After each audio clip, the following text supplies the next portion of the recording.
Over the course of a 12-year combat sports career that includes 110 boxing, MMA, and kickboxing fights, only one person has been able to knock out current UFC middleweight champion Israel Adesanya, Alex Pereira. The two will meet in the main event of UFC 281 for Adesanya's middleweight championship. Their last two meetings were in kickboxing, but this is mixed martial arts, where the last style bender reigns supreme. Can Adesanya avenge his only knockout loss, or will Pereira prove once again that he's the better man and be the new UFC middleweight champion? Let's break it down.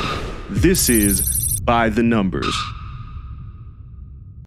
Israel Adesanya's overall record in combat sports is 103-7, a remarkable 93.6% winning percentage. Alex Pereira is responsible for 2 of those 7 losses, one via decision in 2016 and a devastating knockout loss in 2017 that ended up being his last kickboxing bout. A year after that loss, Adesanya signed with the UFC and has been undefeated as a middleweight, going 12-0. He's one win away from tying Anderson Silva for the longest winning streak in UFC middleweight history, but he'll have to beat a man that just seems to have his number.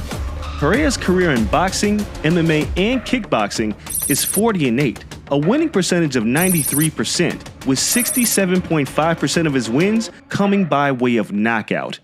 He's undefeated in his brief UFC career with a 3-0 record and 2 knockouts. Will Adesanya's MMA experience be the difference maker? Adesanya has 24 pro MMA fights to Pereira's 7, nearly 3.5 times more bouts than his opponent. But will this be a mixed martial arts fight or a kickboxing bout that just so happens to be inside of an octagon? Neither Adesanya nor Pereira have secured a takedown in their respective UFC careers and prefer to keep things standing up. If that's the case, perhaps Pereira has the advantage. Adesanya's 3.93 significant strikes landed per minute is behind Pereira's 6.29, but the strength of schedule isn't remotely close, as Adesanya has victories over 4 of the top 5 ranked UFC middleweights and includes Derek Brunson, Jared Cannonier, Robert Whittaker, and Marvin Vettori. The only person he hasn't defeated in the top 5 is his opponent at UFC 281. Meanwhile, Pereira's best win is against Sean Strickland, who sits outside of the top 5.